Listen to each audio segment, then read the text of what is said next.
Hello guys, so we are back with the not hard estimate. As we have told you that I will discuss the aspect of expected value of beta not hard, okay? The bias, because what is a bias? An estimator is called the bias on estimator T. Suppose we are estimating theta with T. So therefore, what we are trying to do is our theta hat say, okay, that makes much more sense. Oops, what happened just? Oh, nice. It gets deleted anyways. Theta hat. So if you do theta hat in that sense, then we tell the bias of theta hat is actually equal to expected value of theta hat minus theta.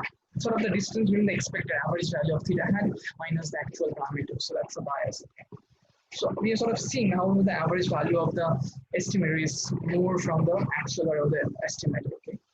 So we'll see in the last video by some examples why this average value and why this, what is the exact beta not had and beta not is coming up. Okay, let's see this video at the end. In our example, a similar example. Okay, so let's do it now. So let's calculate the expectation of beta not had. So what we know about beta not had? Beta not had is what? Beta not had is equal to y bar minus beta 1 hat x bar. So this should, so therefore expectation of beta not hat is equal to y bar minus expectation of beta 1 hat the x bar. So that therefore it implies that sort of it's useful to calculate expectation of beta 1 hat first and then go to expectation of beta not hat. Therefore, this video is actually dedicated to expectation of beta 1 hat. So what was beta 1 hat? Do you remember? Beta 1 hat is actually summation of xi minus x bar into yi minus y bar by sxx. That is actually I wrote sxy by sxx. Now let's do some calculation stuff, very basic calculation stuff. Summation of xi minus x, we can write the summation of xi minus x by yi plus summation of y bar into xi minus x bar, right, by sxx. So now observe this is equal to 0. Why? Because summation of xi minus x bar equal to 0. This is very easy. So therefore it turns out that it's summation of xi minus x bar by into yi by sxx. Now the very beautiful thing is that this x and sxx are constant. So you take expectation, guys. So what you get?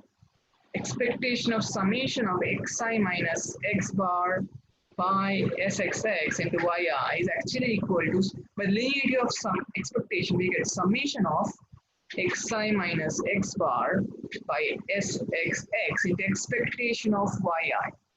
Now yi follows what? Yi follows something. So yi is what? Remember what? Yi is actually beta naught plus beta 1 xi plus epsilon I. So expectation of yi is beta naught plus beta 1 xi. So just replace it here. So we get summation of xi minus x bar by sxx into beta naught plus beta 1 xi. Okay, so let's try to understand it much more carefully. Summation of xi minus x bar by sxx into beta naught plus the summation of xi minus x bar by sxx into beta 1 xi. Perfect. So what do we get now? We get that, observe this is constant, like these things are constant, right guys?